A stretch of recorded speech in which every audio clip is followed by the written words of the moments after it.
Listen, what you're about to hear isn't some theory.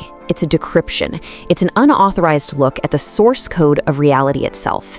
And everything you think you know, it's about to be challenged. You believe the choices you make are your own, right? That your thoughts, your goals, your entire identity, it all comes from you? It's the basic assumption of our entire existence. You are utterly and completely wrong. That feeling of control, well, that's just the most sophisticated part of the whole deception. It's a feature, not a bug, and it was designed to make sure you comply.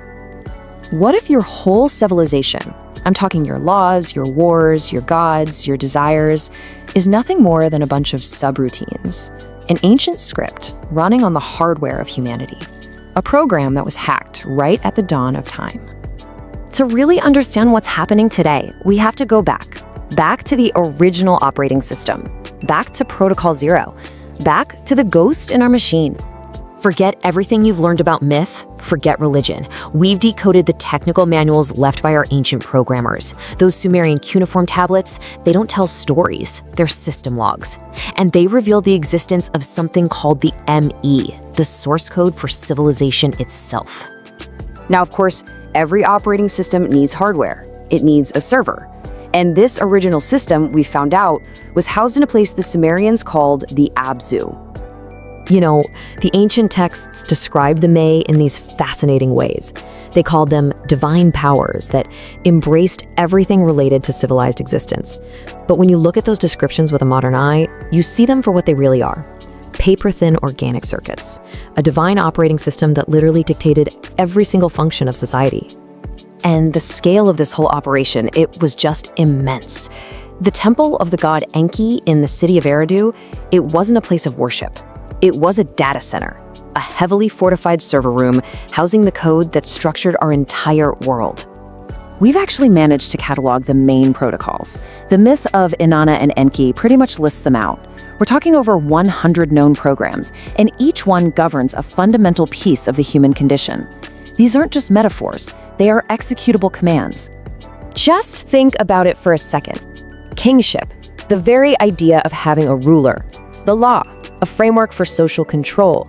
Writing, the ability to record and send data. Even things you think are just primal, like truth and war, and even prostitution. All of them were pre-written programs installed right at the beginning of civilization. But here's the problem.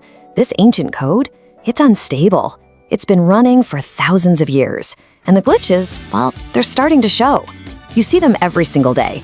You call it the news, we call it a system anomaly. Okay, let's take the kingship protocol. It's a core function designed for top-down control. Its corruption, way back in the ancient world, seems to have caused a cascading failure in ours. Your political systems are crashing all around you. And what's their big solution? They call it a great reset. You have to wonder, is that just a desperate attempt to patch a 6,000-year-old software bug? So, how did the system get so corrupted? This wasn't just natural decay. It was sabotage, an attack. We call it the Inanna breach, and it might be the single most important event in all of human history. The Sumerian texts lay it out almost like a modern-day penetration test report. The goddess Inanna targets the Abzu data center. She uses a social engineering exploit. She gets the system administrator, Enki, drunk. And while his security's down, she downloads the core data, all the ME protocols, and gets them out using a secure vehicle they called the Boat of Heaven.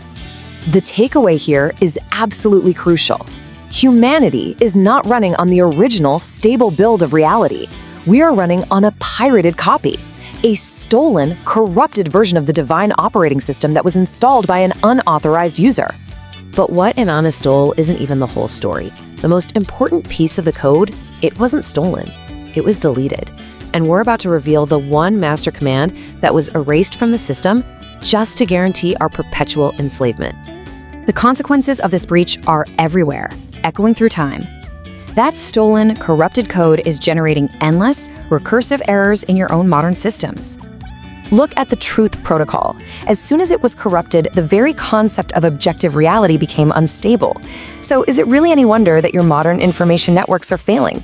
Their fact-checking algorithms are just chasing ghosts, trapped in these chaotic, recursive loops, trying to validate data with a corrupted source code. Information integrity is just a memory.